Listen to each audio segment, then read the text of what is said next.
poder do Espírito Santo.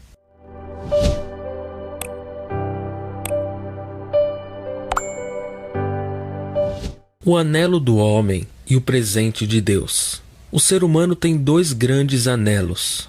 Um é por perdão, o outro é por bondade.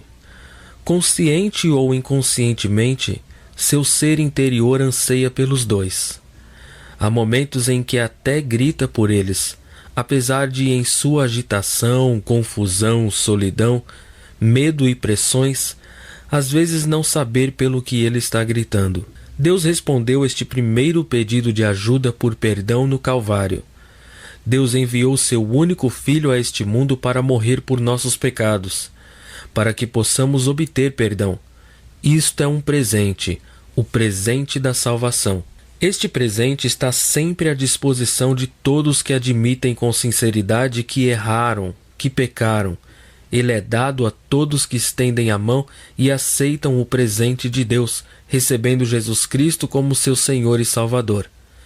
Paulo a chama de a dádiva indescritível de Deus, segundo aos Coríntios 9,15. Mas Deus também ouviu o nosso segundo anseio, aquele anelo por bondade, e o respondeu no dia de Pentecostes. Deus não quer que venhamos a Cristo pela fé para depois viver derrotados, desencorajados, frustrados. Pelo contrário, Ele quer cumprir com poder todo o propósito de bondade e obra de fé, a fim de que o nome de nosso Senhor Jesus Cristo seja glorificado em vós, segundo aos Tessalonicenses 1, 11 e 12. A grande dádiva do perdão, Deus acrescenta a grande dádiva do Espírito Santo. Ele é a fonte do poder que satisfaz a nossa necessidade de escapar da fraqueza miserável que nos prende. Ele nos faz capaz de sermos realmente bons. Se quisermos viver uma vida sensata neste mundo moderno, se quisermos ser homens e mulheres que possam viver de maneira vitoriosa, precisamos deste presente duplo que Deus nos oferece. Primeiro, a obra do Filho de Deus por nós. Segundo, a obra do Espírito Santo de Deus em nós. Este foi o meio de Deus satisfazer os dois maiores desejos da humanidade: obter perdão e ser bom. Um amigo me disse certa vez: eu preciso de Jesus Cristo para a minha vida eterna e o Espírito Santo para a minha vida interna. Se você crê em Jesus Cristo, está à sua disposição um poder que pode modificar a sua vida, mesmo em áreas tão íntimas como seu casamento, seu relacionamento com a família e com outras pessoas. Deus também oferece poder que pode mudar uma igreja cansada em um corpo vivo e que cresce, um poder que pode revitalizar a cristandade. Infelizmente, este poder tem sido ignorado, mal entendido, mal usado. Com nossa ignorância, nós causamos um curto-circuito no poder do Espírito Santo. Muitos livros foram escritos sobre este poder. Muitas orações foram feitas por este poder. Multidões de cristãos gostariam de tê-lo, mas não sabem direito o que ele é. Quando o mundo olha para um cristão, tem em mente alguns clichês. Vê o crente como uma pessoa obstinada, séria e sem senso de humor.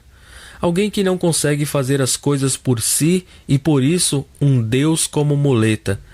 Alguém que esqueceu seu cérebro no jardim de infância. Bem, se este clichê se aplica mesmo a nós ou à igreja, de alguma maneira, então precisamos conhecer o poder maravilhoso e revolucionário que está exclusivamente à disposição dos que creem em Cristo. Ninguém pode comprá-lo, ganhá-lo, exigi-lo ou usá-lo sem conhecer antes a sua origem. O Espírito Santo foi prometido.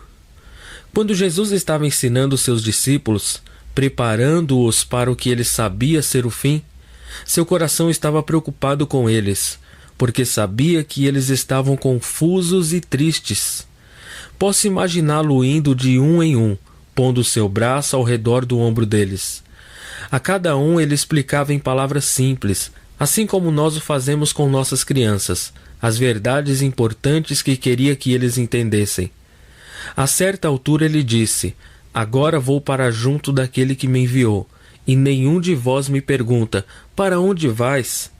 Pelo contrário, porque vos tenho dito estas coisas, a tristeza encheu o vosso coração. Mas eu vos digo a verdade, convém que eu vá, porque se eu não for, o Consolador não virá para vós. Se porém eu for, eu vô-lo enviarei. João 16, 5-7. Isto é uma promessa. A vinda do Espírito Santo estava baseada sobre a palavra do Senhor Jesus Cristo. Não foram estabelecidas condições. Jesus me disse que enviaria o Consolador ou ajudador a alguns crentes e não a outros. Nem disse que deveríamos pertencer a alguma organização especial ou estar mais alto na escala de espiritualidade do que outros. Ele disse especialmente: se eu for, eu vô-lo enviarei. Ou quando eu for, eu vô-lo enviarei.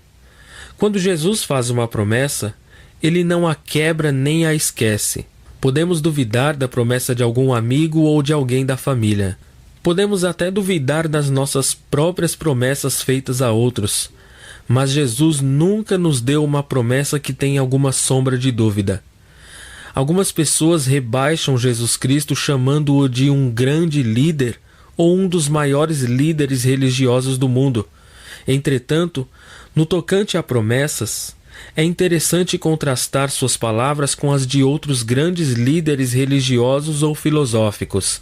Por exemplo, quando o fundador do budismo estava se despedindo dos seus seguidores, disse: "Vocês têm de ser sua própria luz." Ou quando Sócrates estava para tomar aquele copo fatal, um dos discípulos lamentou-se, dizendo que ele os estava deixando órfãos. Os líderes das religiões e filosofias do mundo não eram capazes de prometer que nunca deixariam os seus seguidores.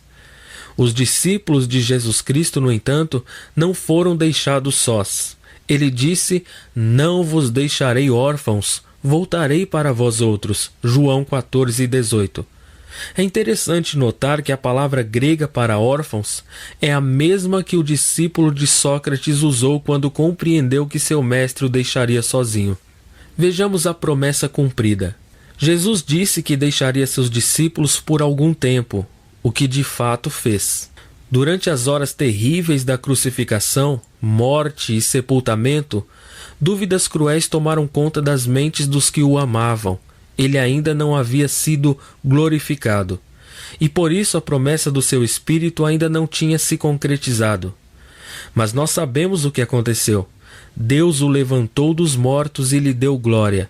Falando a cristãos, as Escrituras dizem que Cristo veio por amor de vós, que por meio dele tendes fé em Deus, o qual ressuscitou dentre os mortos e lhe deu glória, de sorte que a vossa fé e esperança estejam em Deus.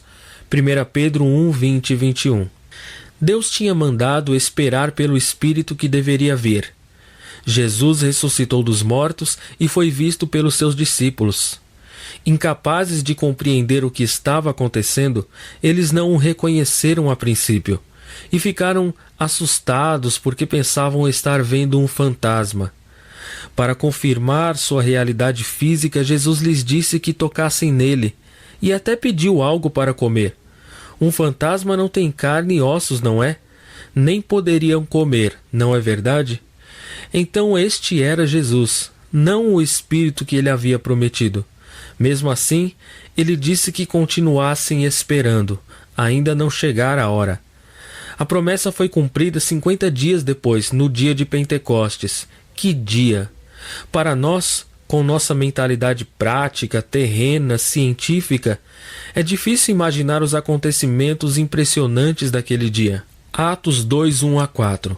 Ao cumprir-se o dia de Pentecostes, estavam todos reunidos no mesmo lugar. De repente veio do céu um som, como de um vento impetuoso, e encheu toda a casa onde estavam assentados. E apareceram distribuídas entre eles línguas como que de fogo, e pousou uma sobre cada um deles. Todos ficaram cheios do Espírito Santo e passaram a falar em outras línguas, segundo o Espírito lhes concedia que falassem. Tinha chegado aquele que eles deveriam esperar. Que diferença faz a ênfase de uma palavra na descrição de um acontecimento de tão abaladora importância? Antes de Pentecostes, a ênfase estava na palavra pedir. Se vós que sois maus, sabeis dar boas dádivas aos vossos filhos, quanto mais o Pai Celestial dará o Espírito Santo àqueles que lhe pedirem. Lucas 11:13. Depois de Pentecostes, a ênfase estava na palavra receber. Pedro, em seu sermão cheio de poder, naquele mesmo dia disse: arrependei-vos e cada um de vós seja batizado em nome de Jesus Cristo para a remissão dos vossos pecados, e recebereis o dom do Espírito Santo. Atos 2:38. Estas são as boas novas. Não estamos mais esperando pelo Espírito Santo. Ele está esperando por nós. Não estamos mais vivendo em tempo de promessa, mas em dias de cumprimento. Os que faziam parte da igreja primitiva, aqueles homens, mulheres e crianças que conheciam a realidade do poder do Espírito Santo, foram totalmente transformados.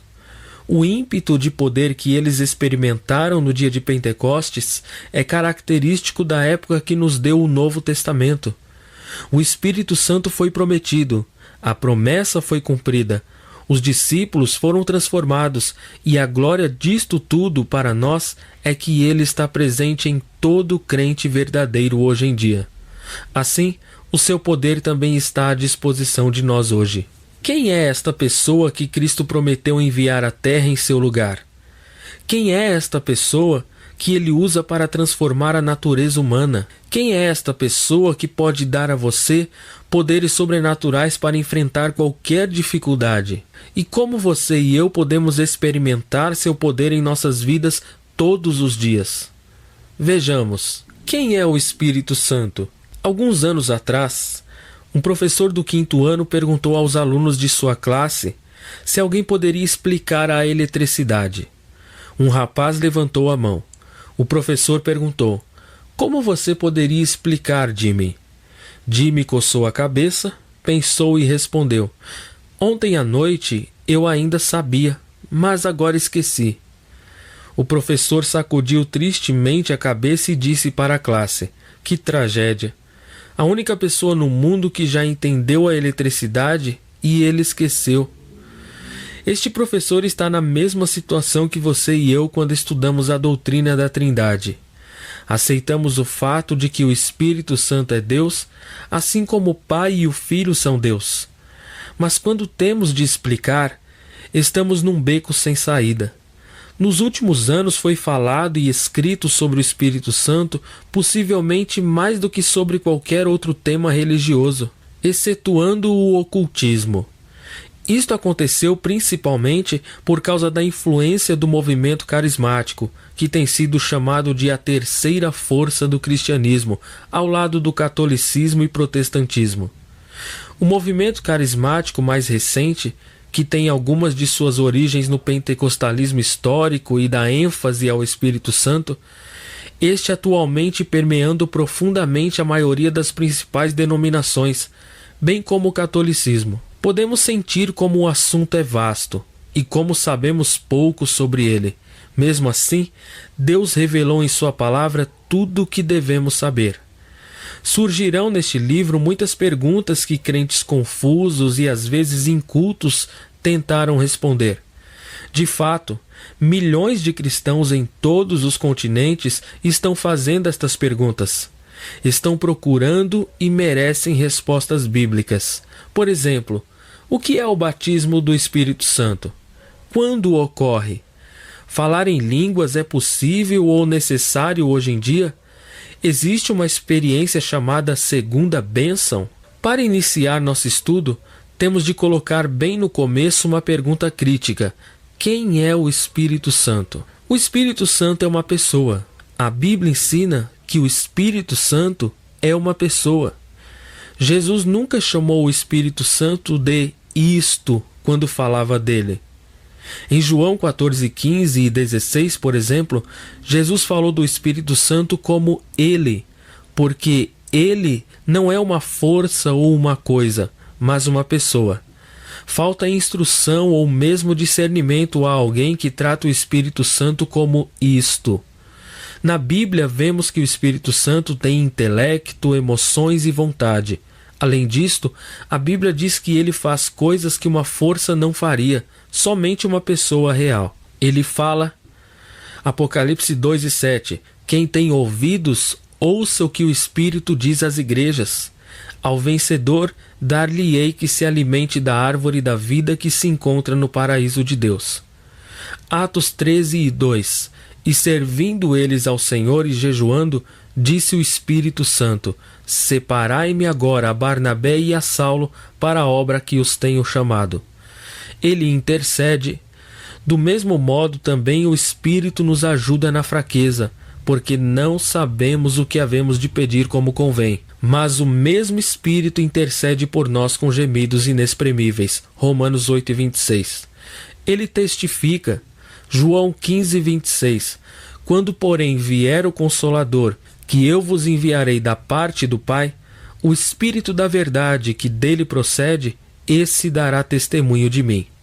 Ele guia. Atos 8:29. Então disse o Espírito a Filipe, aproxima-te desse carro e acompanha-o. Pois todos os que são guiados pelo Espírito de Deus são filhos de Deus. Romanos 8:14. Ele ordena. Atos 16:6 e 7. E percorrendo a região frígio-gálata, tendo sido impedidos pelo Espírito Santo de pregar a palavra na Ásia, defrontando Mísia, tentavam ir para Bitínia, mas o Espírito de Jesus não o permitiu. Ele conduz. João 16:13. Quando vier o Espírito da verdade, ele vos guiará a toda a verdade, porque não falará por si mesmo, mas dirá tudo o que tiver ouvido e vos anunciará as coisas que hão de vir. Ele nomeia. Atos 20:28. Cuidem de vocês mesmos e de todo o rebanho, pois o Espírito Santo os pôs como os guardiões do rebanho, para pastorear a igreja de Deus, que ele comprou por meio do sangue do seu próprio Filho. Pode-se mentir para ele?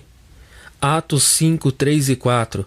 Então disse Pedro, Ananias, por que encheu Satanás o teu coração para que mentisses ao Espírito Santo, reservando parte do valor do campo? Conservando-o porventura não seria teu? E vendido não estaria em teu poder? Como, pois, assentaste no coração este desígnio? Não mentiste aos homens, mas a Deus. Pode-se também insultá-lo. Hebreus 10:29. De quanto mais severo castigo julgais vós, será considerado digno aquele que calcou os pés o Filho de Deus, e profanou o sangue da aliança, com o qual foi santificado, e ultrajou o Espírito da graça.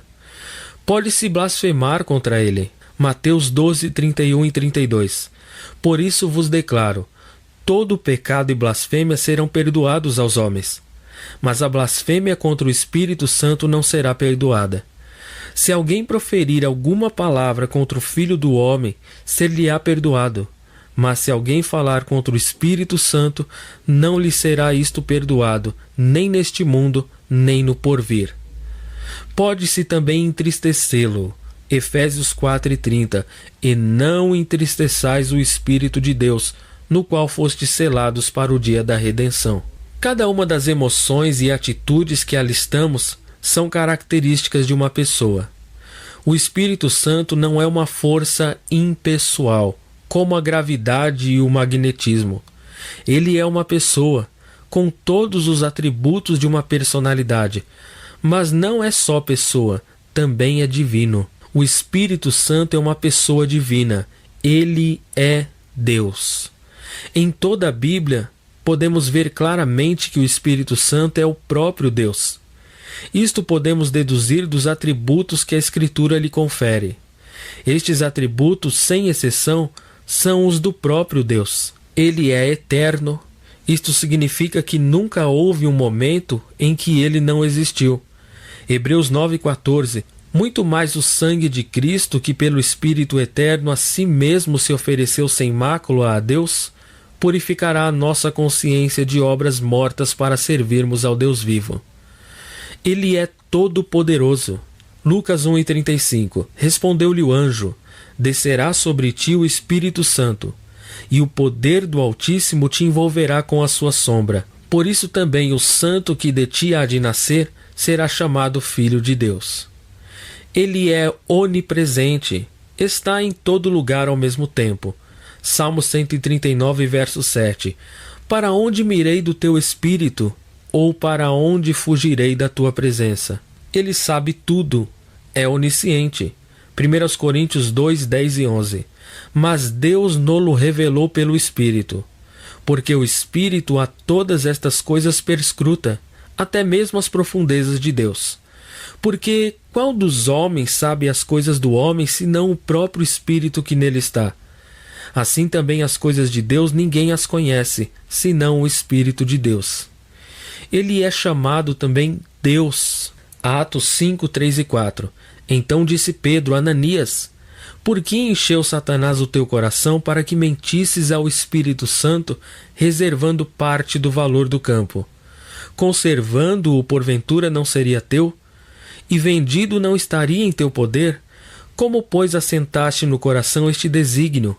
Não mentiste aos homens, mas a Deus. 2 Coríntios 3 e 18.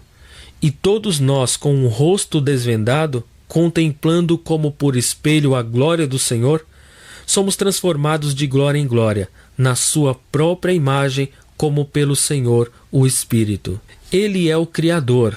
A primeira referência bíblica ao Espírito Santo está em Gênesis 1 e 2, onde lemos: o Espírito de Deus pairava por sobre as águas.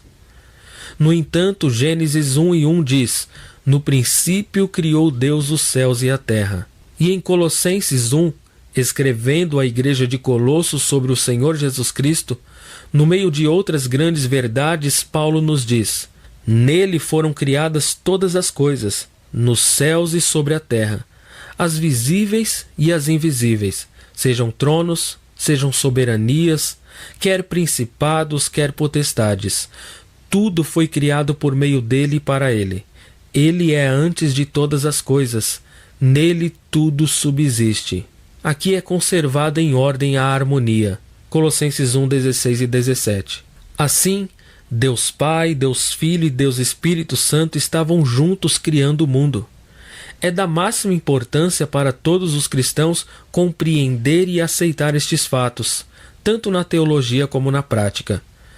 Certa vez eu fiz algumas destas afirmações diante de seminaristas.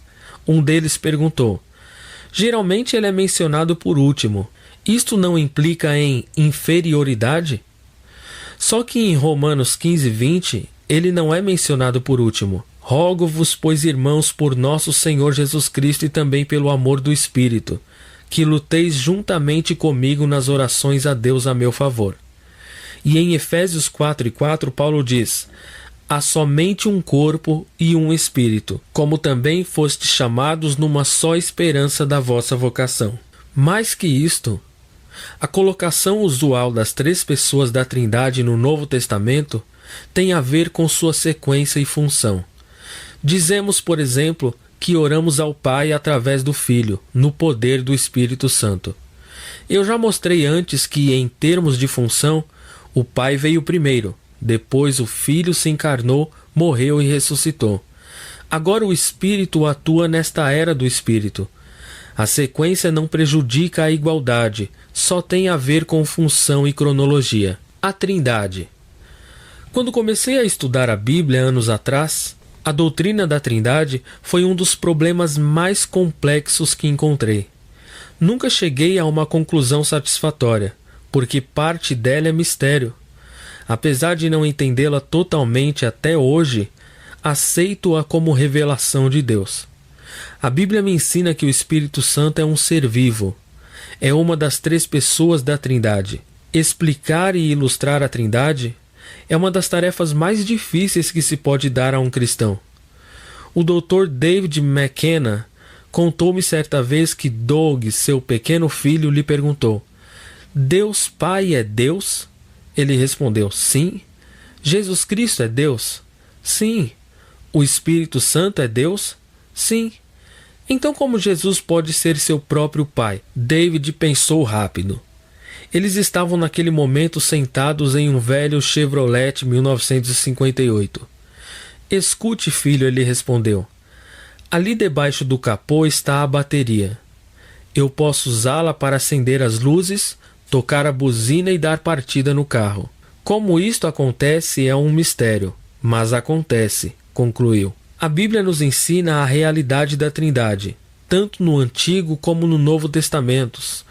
Estudemos algumas passagens. Deus revela a si mesmo na Bíblia progressivamente.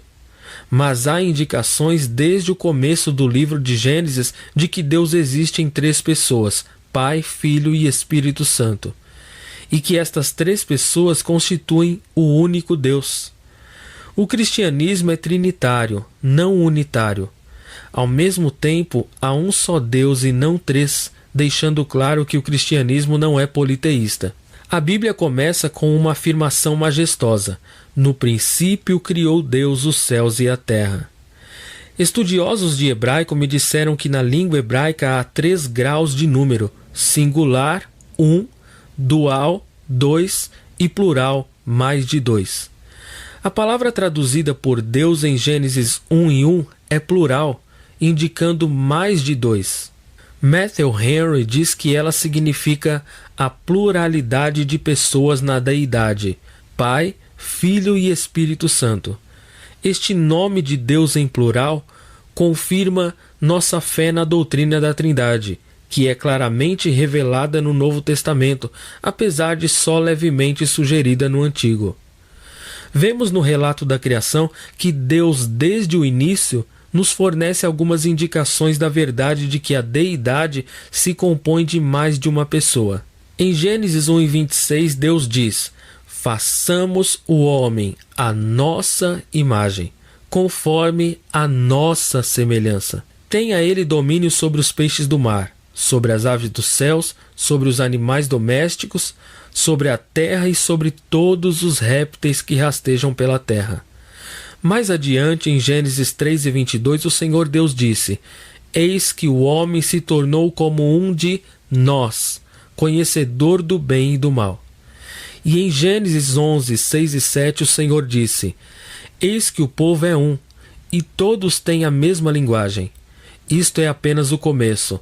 Agora não haverá restrição para tudo o que intentam fazer. Vinde, desçamos e confundamos ali a sua linguagem, para que um não entenda a linguagem do outro. Quando Isaías ouviu a voz do Senhor dizendo: a quem enviarei e quem há de ir por nós? Ele respondeu: eis-me aqui, envia-me a mim. Isaías 6:8. A doutrina da Trindade está bem mais desenvolvida no Novo Testamento que no Antigo Testamento. Já que a revelação é progressiva, mais luz foi lançada sobre o assunto que estamos estudando. Quando Deus se revelou totalmente no tempo de Cristo e dos apóstolos. Em Mateus 28:18 a 20, está registrada a última ordem de Jesus antes da sua ascensão. Ele diz aos seus seguidores: fazei discípulos de todas as nações, batizando os convertidos em nome do Pai, do Filho e do Espírito Santo, ensinando-os a guardar todas as coisas que vos tenho ordenado. E eis que estou convosco todos os dias até a consumação do século. Jesus ensinou aqui que seus seguidores deveriam levar a mensagem do seu evangelho a todas as nações, depois de ele deixá-los. O Espírito Santo iria usá-los para convocar um povo para o seu nome. Esta comissão trinitária para batizar associa o Espírito Santo com Deus Pai e Deus Filho como igual a eles. Ele é Deus Espírito Santo. É emocionante notar que Jesus diz que não deixará os crentes sozinhos. Através do Espírito Santo que ele e o Pai enviaram, ele nunca nos deixará nem nos abandonará. Hebreus 13:5. Ele permanecerá com cada crente até o último instante. Este pensamento me tem encorajado centenas de vezes nestes dias sombrios, em que as forças satânicas estão operando em tantos lugares diferentes do mundo. Dentro desta mesma linha de pensamento, o apóstolo Paulo afirmou: a graça do Senhor Jesus Cristo e o amor de Deus e a comunhão do Espírito Santo sejam com todos vós. 2 Coríntios 13:14. Esta bênção não deixa dúvidas de que o Espírito Santo é um com o Pai e um com o Filho na deidade. Não é 1 mais 1 mais 1 igual a 3. É 1 vezes 1 vezes 1 igual a 1. O Espírito Santo é um com o Pai e com o Filho. Se o Pai é Deus e Jesus é Deus, então o Espírito Santo também é Deus. O principal problema da doutrina da Trindade é que o cristianismo diz ser monoteísta. Rejeita o politeísmo, a crença em mais de um Deus. A resposta é que a Trindade preserva a unidade da deidade, reconhecendo ao mesmo tempo que nela há 3 pessoas que não deixam de ser uma em essência. Deus é um, mas esta unidade não é simples, é complexa. Isto é um assunto terrivelmente difícil, muito além da capacidade de compreensão das nossas mentes limitadas. Mesmo assim, é extremamente importante declarar a posição bíblica e ficar em silêncio onde a Bíblia não diz nada. Deus Pai é plenamente Deus. Deus Filho e Deus Espírito também. A Bíblia apresenta isto como um fato, não o explica. Apesar disto, muitas explicações têm sido sugeridas, algumas parecendo ser bem lógicas, mas nenhuma consegue preservar a verdade do que a Escritura ensina. O modalismo foi uma heresia dos primeiros tempos do cristianismo. Ensinava que Deus apareceu em diferentes épocas sob 3 modos ou formas diferentes. Primeiro como Pai, mais tarde como Filho e por último como Filho. Os que defendiam este ponto de vista pensavam que ele preservava a unidade do monoteísmo. Mas significava também que quando Jesus orava, ele tinha de falar consigo mesmo. Além disto, um texto como o de Atos 2, que diz que o Pai e o Filho enviaram o Espírito Santo, faz pouco sentido no modalismo. Acima de tudo, esta posição violava a mais clara apresentação da Trindade em unidade, expressada na grande comissão de Jesus, registrada por Mateus. Jesus disse claramente que seus discípulos deveriam batizar os convertidos em nome do Pai, do Filho e do Espírito Santo. A constituição da frase no grego deixa claro que Jesus está se referindo a 3 pessoas diferentes. Ele ensinou sem margem de dúvida a doutrina da Trindade. Vimos até aqui que o Espírito Santo é uma pessoa, é Deus e faz parte da Trindade. Quem não reconhecer isto, não terá a sua alegria e poder. De fato, uma compreensão deficiente de qualquer pessoa da Trindade trará a mesma consequência, porque Deus é importante em todos os sentidos. Mas isto vale especialmente para o Espírito Santo. Porque apesar de o Pai ser a fonte de todas as bênçãos e o Filho o canal de todas as bênçãos, é pela ação do Espírito Santo em nós que toda a verdade se torna viva e operante em nossas vidas. Para resumir tudo isto, a afirmação mais importante que eu posso fazer é esta: não há nada que o Pai seja e o Espírito Santo não seja. O Espírito Santo tem todos os aspectos essenciais da deidade. Podemos dizer dele a mesma coisa que o antigo credo niceno disse de Jesus Cristo: ele é verdadeiro Deus de verdadeiro Deus. Assim, nós dobramos os joelhos diante dele, nós o adoramos e o tratamos em tudo como a Escritura exige que tratemos o Deus Todo-Poderoso. Quem é o Espírito Santo? Ele é Deus.